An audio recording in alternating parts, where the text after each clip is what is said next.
प्रणाम भक्तगण, think positive channel में आपका स्वागत है।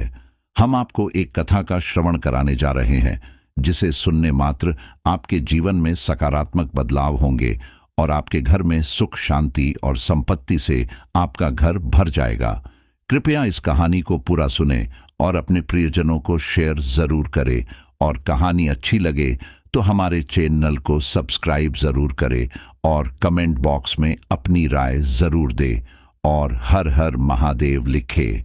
तो चलिए हम अब कहानी की शुरुआत करते हैं। हिंदू धर्म में सोमवार के दिन का बेहद महत्व माना जाता है। सोमवार का दिन भगवान भोलेनाथ लॉर्ड शिवा को समर्पित होता है। जो भी व्यक्ति सोमवार के दिन विधि विधान से शिवजी का पूजन और आराधना करता है उसके जीवन के समस्त कष्ट दूर हो जाते हैं। इसके साथ ही जीवन में सुख एवं समृद्धि का वास हो जाता है। भगवान भोलेनाथ को बेहद जल्दी प्रसन्न होने वाला देवता भी माना जाता है। भोलेनाथ का विवाह पार्वती जी के साथ हुआ था। इसके लिए पार्वती जी ने सैकड़ों वर्षों तक कठिन तप किया था। तप के बाद एक वक्त ऐसा भी आया था जब पार्वती जी को भगवान शिव की परीक्षा का सामना करना पड़ा था। आइए जानते हैं ये पौराणिक कथा। पौराणिक कथाओं के अनुसार माता पार्वती ने भगवान शिव को अपने पति के रूप में पाने के लिए सैकड़ों वर्षों तक कठोर तप किया था। उनकी तपस्या को देखकर देवताओं ने शिव जी से देवी पार्वती की मनोकामना पूरी करने की प्रार्थना की थी। इसके बाद भोलेनाथ ने सप्तर्षियों को पार्वती जी की परीक्षा लेने के लिए भेजा। इस परीक्षा के दौरान सप्तर्षियों ने शिवजी के ढेरों अवगुणों को बताते हुए माता पार्वती से शिवजी से विवाह न करने का कहा, लेकिन पार्वती जी अपने निर्णय से टस से मस नहीं हुई। इस पर खुद भोलेनाथ ने माता पार्वती की परीक्षा लेने का निर्णय लिया।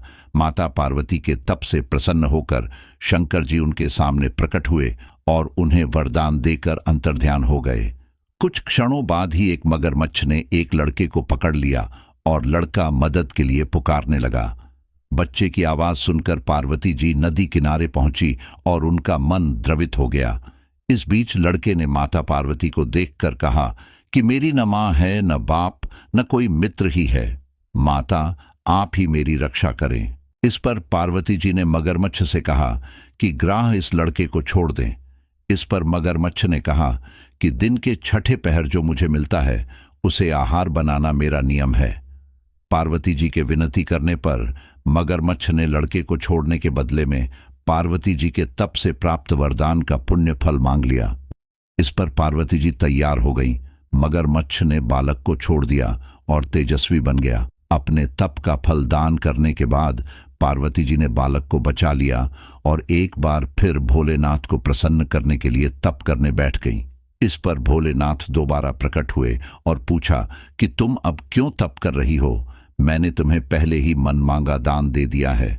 इस पर पार्वती जी ने अपने तप का फल दान करने की बात कही।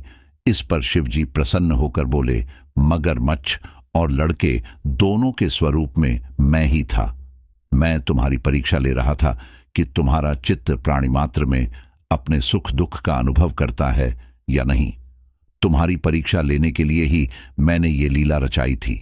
अनेकों रूप में दिखने वाला मैं ही एक सत्य हूं।